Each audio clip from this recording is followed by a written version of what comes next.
అనుదిన పరిశుద్ధ గ్రంథ పఠనము. మత్తయి సువార్త 7వ అధ్యాయము. మీరు తీర్పు తీర్చకుడి, అప్పుడు మిమ్మును గూర్చి తీర్పు తీర్చబడదు. మీరు తీర్చు తీర్పు చొప్పుననే మిమ్మును గూర్చియు తీర్పు తీర్చబడును. మీరు కొలుచు కొలత చొప్పుననే మీకును కొలవబడును. నీ కంటిలోనున్న దూలము నెంచక నీ సహోదరుని కంటిలోనున్న నలుసును చూచుట ఎలా?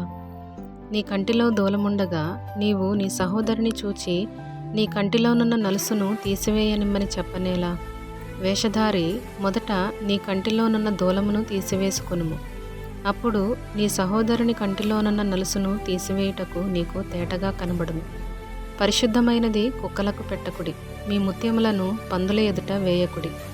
వేసిన ఎడల అవి ఒకవేళ వాటిని కాళ్లతో త్రొక్కి మీ మీద పడి మిమ్మును చీల్చివేయును. అడుగుడి మీకియ్యబడును, వెదకుడి మీకు దొరుకును, తట్టుడి మీకు తీయబడును. అడుగు ప్రతివాడును పొందును, వెదకువానికి దొరుకును, తట్టువానికి తీయబడును.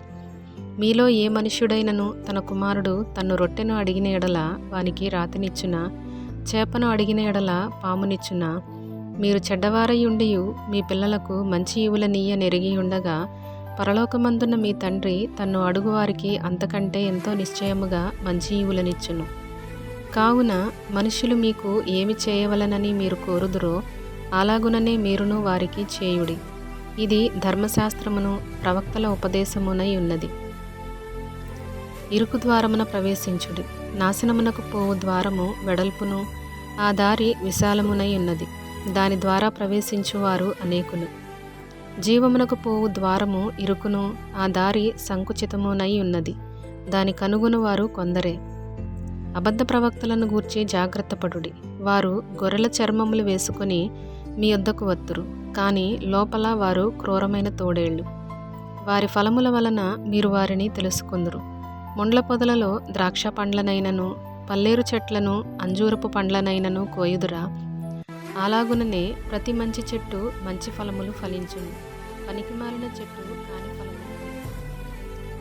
మంచి ఫలములు ఫలింపని ప్రతి చెట్టు నరకబడి అగ్నిలో వేయబడును. కాబట్టి మీరు వారి ఫలముల వలన వారిని తెలుసుకొందురు. ప్రభువా ప్రభువా అని నన్ను పిలుచు ప్రతివాడును పరలోక రాజ్యంలో ప్రవేశింపడు గాని పరలోకమందున్న నా తండ్రి చిత్త ప్రకారము చేయువాడే ప్రవేశించును. ఆ దినమందు అనేకులు నన్ను చూచి, ప్రభువా ప్రభువా, మేము నీ నామమున ప్రవచింపలేదా? నీ నామమున దయ్యములను వెళ్ళగొట్టలేదా? నీ నామమున అనేకమైన అద్భుతములు చేయలేదా అని చెప్పుదురు.